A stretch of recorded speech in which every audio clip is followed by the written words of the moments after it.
ආයුබෝවන් ප්‍රාර්ථනා කරනවා වසරවන්ත සුබ දවසක් වෙන්න කියලා. අද ඔයගලන්ට අරාබි සැලඩ් එකක් තමයි අරගෙන ආවේ. මේකට කියන්නේ තබූලා කියලා. ඉතින් තබූලා අරාබි සැලඩ් එක අදන වීඩියෝ බලන්න එකතු වෙන වීඩියෝ එකත් එක්කලා.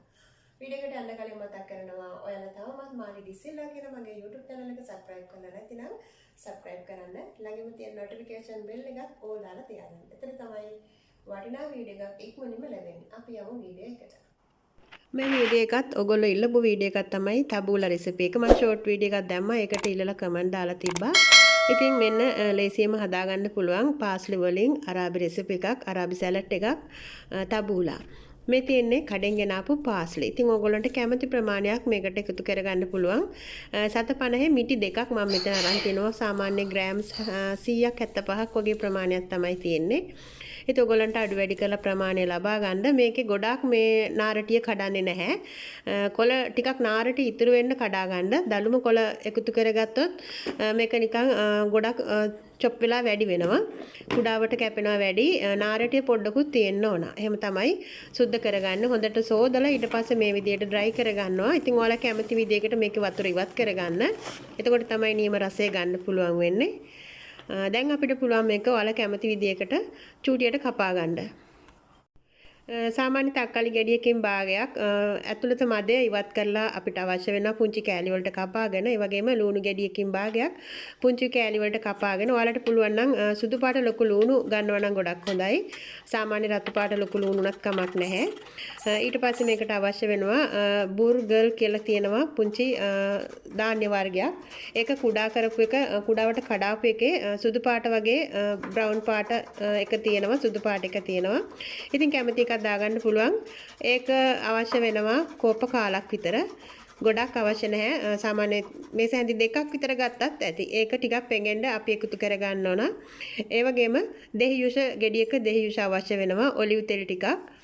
ඒ වගේම මේකට තව අවශ්‍ය වෙනවා දෙලුන් සෝස් එකකින් මේ සැඳක් විතර මම එකතු කරගන්නවා. ඒක නැතුවට කමක් නැහැ. ඔයාලා කැමැත්ත අනුව එකතු කරගන්න දෙලුන් සෝස් එක. රසය අනුව ලුණු මේ විදිහට තමයි මේකේ මදේ ඉවත් කරගන්නේ තක්කාලි ගෙඩියේ. ඒකෙන් භාගයක් විතර අපිට ඇති. මෙතන ලොකු ගෙඩියක් තියෙන්නේ. ඉතින් ඔයාලා වැඩි ප්‍රමාණයක් හදනවා නම් තක්කාලි ගෙඩියක් එකතු කරගන්න පුළුවන්. මේක හතරස් පුංචි කොටු වලට තමයි කපාගන්නේ. ඒ වගේම ලුණුත් ඒ විදිහට කපා ගන්නවා. ඉස්සලා මේ විදිහට බුර්ගල් ටික අපි භාජනයකට එකතු කරලා ඒකට ඔලිව් ඔයිල් ඒ වගේම දෙහි යුස එකතු කරලා පොඩ්ඩක් පෙඟෙන්න තියා ගන්නවා.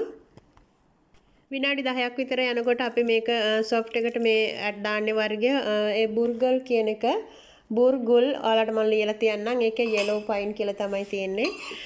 ඒ ටික ඔයාලට පුළුවන් මේ විදියට දෙහියුෂ වලින්ම පොඟව ගන්න.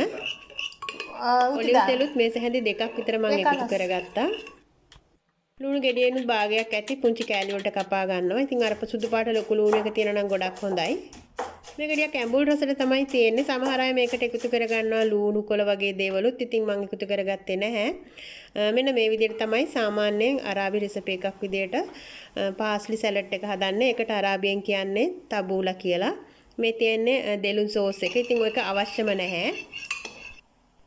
මේ හැම දෙයක්ම අපි දැන් එකතු කරගන්නවා. අපේ අර ධාන්‍ය වර්ගය දැන් හොඳින් පෙඟිලා තියෙන්නේ. බුර්ගල් කියන එක හොඳට පෙඟිලා තියෙන්නේ. ඒක අරාබි කඩවල ගොඩක් තියෙනවා. ලංකාවේ නම් නැහැ මං හිතන්නේ.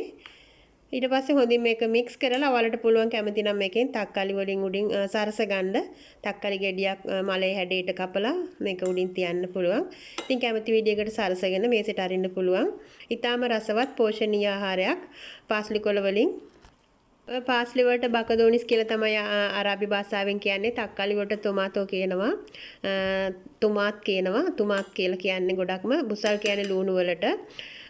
දෙහෙන් කියලා කියන්නේ ඔලිව් තෙල් වලට. ලුණු වලට මෙල් කියලා තමයි කියන්නේ. බකදෝනිස් කොළ ඔයගලන්ට හඳුන ගන්න පුළුවන් මේ විදියමයි. කොස්බර් කොළෙත් ඒකත් සුවඳ තියෙනවා. මේකේ සුවඳ නැහැ වගේ. මෙන්න මේ විදිහට තමයි මම පුංචි තක්කාලි වලින් සරසගත්තේ. ඒ මගේ ගෙදර හැදලා තියෙන ගස් වලින්ම තමයි මම මේකත් කඩලා මේ විදිහට සරසගත්තේ. ඉතින් ඔයගලන්ටත් පුළුවන් මේ වගේ රසවත් සැලඩ් එකක් හදාගන්න. රාත්‍රී ආහාර වේලකට තමයි මේක හදාගත්තේ. දවල් රෑ ඕන වේලකට මේක සැකසෙන්න පුළුවන් ඔයගොල්ලන්ගේ ආහාර වේලට. මේ වීඩියෝ වලට ගොඩක් වැදගත් වෙන්න ඇති කියලා. වැදගත් වුණා නම් තව කෙනෙකුට බලන්න ෂෙයා කරන්න.